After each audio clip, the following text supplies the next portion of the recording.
So I always said if I could go back to my early 20s, the one thing that I would change personally, if I could pick only one thing, I would change the fact that I was so short-sighted back in those days. Because when you're that young, a year feels like a super long time, 2 years feels like an eternity, and 3 years is so far away you can't even envision it. But once you hit around 25 years old, time starts going by a lot faster, and a year just goes by like that. And then you start developing kind of a longer term mindset. So in this video, I'm gonna be going over the mindset philosophy that ends up destroying investors, which is realistically 90% of people.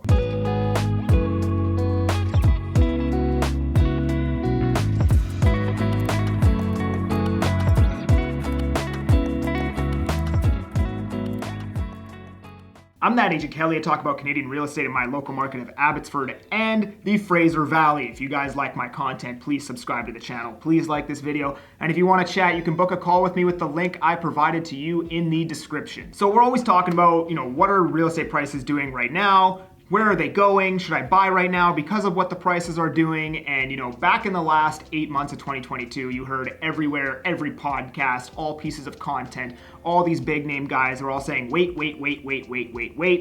Here we are now, prices are basically the same as, where they were in the back end of spring 2022, yet interest rates are, 3 to 4% higher. And in some cases, prices may even be higher than they were back then. So, waiting, as of right now, was the wrong decision. Now, this may be proven to be correct sometime in the future, but for now, wrong. And like I said, right, prices may go down, and they could go down a lot from here. I don't really know, but this is the question that I think everybody should be asking themselves, and it's this.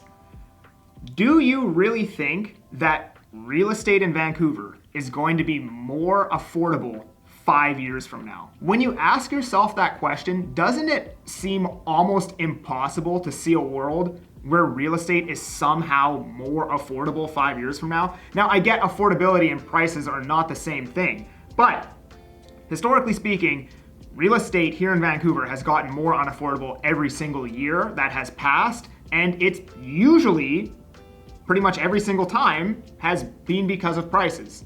This one time, interest rates soared up 4%, but 9 out of 10 times, it's because of prices. People are so fixated on what real estate is gonna do in the next 1 or 2 years that they forget that the realistic strategy for holding real estate, and anybody who's made really good money holding real estate has held it for a minimum of 5 to 10 years, more likely 20 years, right? So from fall 08 to spring 2009, a house in Surrey, a detached house, went from $490,000 to $450,000.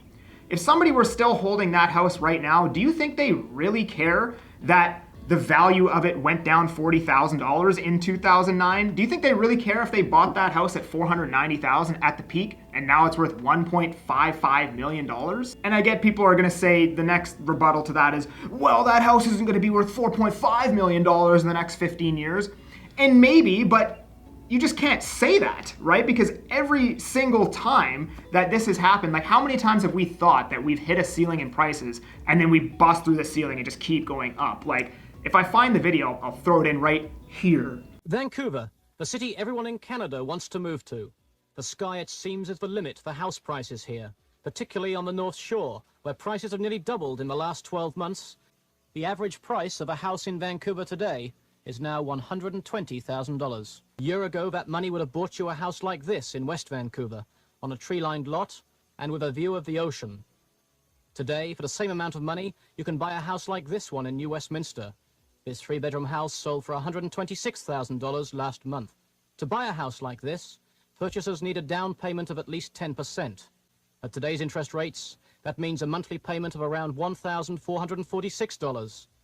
To qualify for a mortgage like that, a couple must earn a combined income of $52,000. Shaughnessy, one of the city's most exclusive neighborhoods. It was areas like this that saw the biggest explosion in property prices in Vancouver last year. At the end of 1979, the median average price of a house in Vancouver's west side was $109,500. This year, the average had risen to $187,500, a 75% increase. This is an example of a typical west side sale. This house sold for $217,000 in May. It sold again for $345,000 just 8 months later. Example of what happened to the housing market in West Vancouver last year. In February, it sold for $239,000. In June, it sold again for $290,000. And in October, it sold yet again, this time for $382,000. That's an increase of $143,000. But there was a video from the 80s where basically people were, it's like a CBC is like doing some type of news article and they're interviewing everybody. And people are pissed that detached homes in West Van have gone over like 250K or 200K like that. And everybody's complaining about how unsustainable it is. And now those houses are like, what, over $3 million, $3.5 million? And even if the house doesn't go to $4.5 million, it doesn't have to 3x again, you know what I mean? Like, whether you buy the home for 1.5 million or 1.3 million, if it's 2.5 million in 15 years, you're probably not going to care too much at that time about the extra 200 grand you could have had if you timed the market properly. The best investors aren't trying to time the market. This is fundamentally where people go wrong. This is what they get caught up in. And it comes from a short-term mindset of just, I need to make as much money as possible in the next couple of years. And they put a time frame on things. There shouldn't be a time frame for the most part, right? This is the way that most good investors look at it, right? They think, I'm adding a quality asset to my portfolio that I'm just gonna hold for whatever. I'm just gonna build a portfolio of quality assets and just keep building that portfolio up. You're picking some of the best, most valuable real estate in the world and just holding on to it, right? In 50 years from now, there probably won't even be single family detached homes in Vancouver. Everything will probably be condos. So imagine what a plot of land will be worth 50 years from now. Not that you have to hold it for 50 years. I'm just painting a picture in your head. And this is exactly how Warren Buffett thinks. He buys quality companies, right? He's not thinking, how much money is this stock going to make me? He thinks, I'm buying into that company. I want to own that company. I want to own a portion of that company's revenue because it's a great company. And I'm just going to hold it forever and keep profiting off the revenue that they bring in because they'll probably bring in more revenue every single year. So he just wants to build a portfolio of quality companies is what he wants to do. And my favorite quote from Warren Buffett is, the stock market is the transfer of wealth from the impatient to the patient, which is very true. And this mindset rings true for pretty much every sector of life. The people that have a long-term mindset or vision are the people that will succeed in fitness, even in what I'm doing with the social media thing. You know, all the big names out there, they've been doing it for many, many years.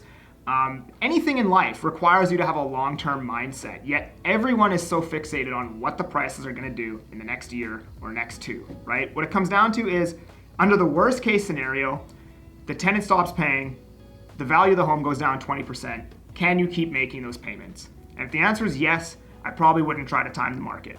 Anyways, guys, appreciate you for watching this once again. Subscribe, like the video. I'm that Agent Kelly, and I'm making moves to move EU.